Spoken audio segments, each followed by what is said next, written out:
আসসালামু আলাইকুম viewers, welcome back to my channel Lipi's kitchen LP vlogs. আজকে আমি আপনাদের সাথে শেয়ার করতেছি এই পাখির খাবার নিয়ে।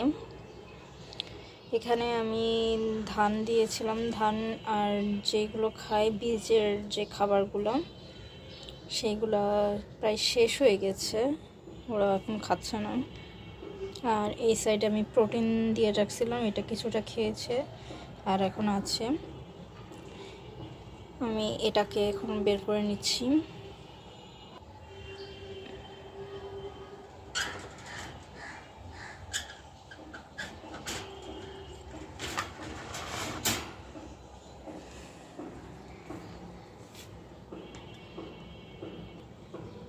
এই ধানের এগুলোকে আমি এখানে আলাদা করে জমা করে রাখবো। এগুলো খেয়ে এখানে যে ধানের ভিতরের অংশটা খেয়ে এরা হচ্ছে ধানের ছিলকাটা ফেলে রাখে এভাবে। তো অনেক সময় এরা এভাবে খাবারটা খুঁজে পায় না, শেষ হয়ে গেলে আর অনেক থাকে।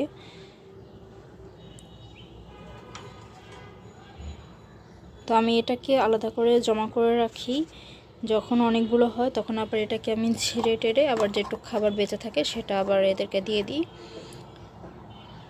এখন আমি এখানে দেখাবো যে ধান, এই প্রোটিন এইসব ছাড়াও আর কি কি খেতে পারে।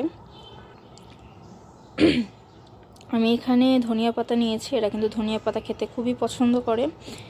আমি ধনিয়া পাতা ধুয়ে নিয়েছি, এখন এগুলোকে টুকরো টুকরো করে এর মধ্যে আমি দিয়ে দিব।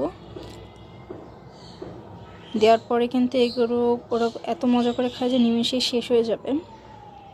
এগুলোকে এখন আমি ছোট ছোট করে কেটে নিচ্ছি। এখন আমি এর খাবারটা এর মধ্যে দিয়ে খাঁচাটা আটকে দিচ্ছি। পাখিগুলো একটু পরে এগুলো সব নিমেষেই শেষ করে ফেলবে। এগুলো আপনারা বাসায় ট্রাই করে দেখতে পারেন। আশা করি ভিডিওটি ভালো লেগেছে। ভিডিওটি ভালো লাগলে অবশ্যই ভিডিওতে একটি লাইক করে দিবেন, আর এরকম তথ্য পেতে অবশ্যই পেজটা সাবস্ক্রাইব করে রাখবেন। ধন্যবাদ।